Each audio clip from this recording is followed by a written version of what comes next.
Good morning, you guys, and greetings from Tennessee. My name is Rafael Eledge, and I'm from Relics.com. I do these little videos because of two reasons. I get to share a little bit of history with you guys, and at the end, I get to have a therapy session. So it works out pretty good. You guys seem to like them. I really appreciate all of you guys taking the time to watch them. I appreciate you sharing them. We have more subscribers than ever, and that's a pretty cool feeling to watch every day as the number rises on those. So today we're going to talk about a pretty. And it's a pretty that stands out from most of the swords that you see from, and is often mistaken as a Civil War sword. It's this sword right here. This is officially known as the U.S. Model 1872 Cavalry Officer's Sword. That's a mouthful, especially when my caffeine is working on kicking in and hasn't completely. They are very distinctive, though. I was at a little military show in Middle Tennessee a week or two ago, and this guy that does regular World War I and II military brings his sword up, and he says, "What's this?" And I'm like, "It's not Civil War." And he said, I bought it as Civil War." And a lot of people do because they have that same basic style as the regular Civil War cavalry saber. But if you notice, the blade is thinned down. They're about a half to 2/3 of the size of a Model 1860 or 1840 cavalry saber on the blade. And it's because they realized these are more for decoration than they are for fighting. And so they just didn't have to be as massively made as those early ones, because they realize that if you're up close and personal, you're too close and you need a gun, not a sword. This one has a full-length blade. It's got the original etching on each side. Very pretty designs. They had pretty much mastered that by the time these swords were made, which would be, they're the Model 72, but they're made on up into the 1900s. You see a lot of these. Matter of fact, I think I've got a couple on the website now that have presentations on them, so we actually know the soldier that used them. Most of those presentations, I think on the ones I've got, are around 1890, 1900, a little bit later. So that's the main heavy time of use of these swords, because they're really pretty. People would present them and give them to soldiers as a token of honor. At the base of the blade, we've got this, Horstmann of Philadelphia. And that's another reason that they often get mistaken as a Civil War sword, because Horstmann was one of the biggest suppliers of military goods during the 1800s on up into the 1900s, but especially during the Civil War. They sold uniforms and buttons and buckles and everything you can imagine they had.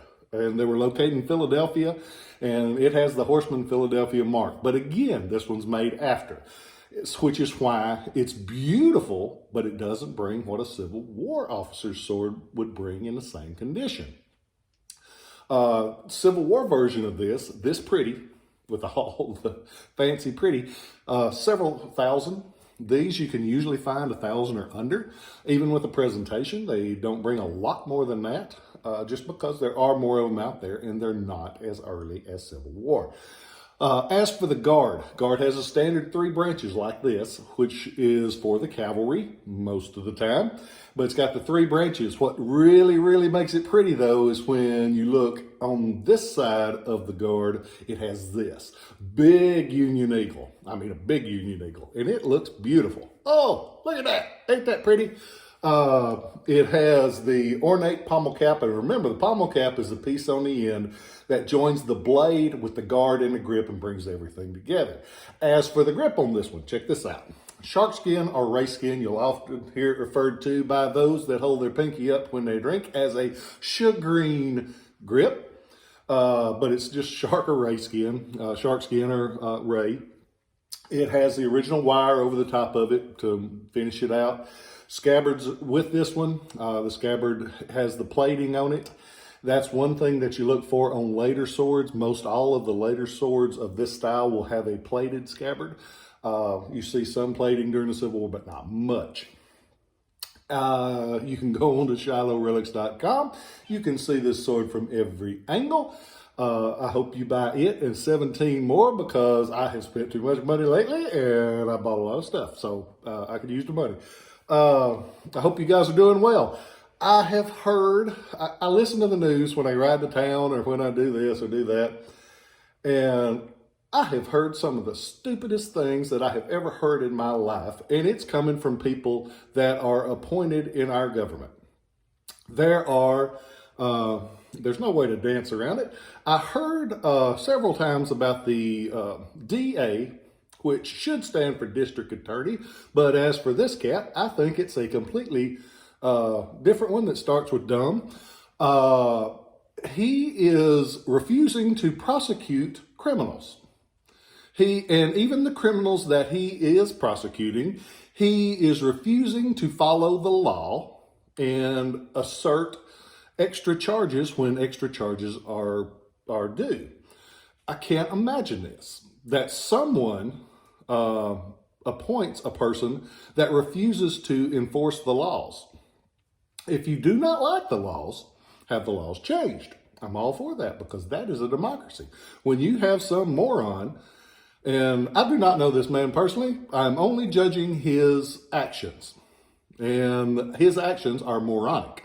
You cannot have a lawful society where the laws are not enforced. I support our police. I support our, most of the time I support our district attorneys and all because they are overworked and underpaid. But this cat is crazy. And it's just insane to me that the laws are supposed to be there to help law-abiding innocent people, not the crooks. If you are I won't get into all that, but I say all this, be sure that you take a time that if you know any person in government, tell them that you do not support this. That law should be upheld, and because we got to do something. Because if any more people like that get in office, there's enough of them that we can't do that. So I'll get off my soapbox. Know that I love you. Know that I hope that everything's all right with you. I hope you're having the best day ever because you deserve it, because you're smart enough to be watching these. I'll see you next time. God bless you.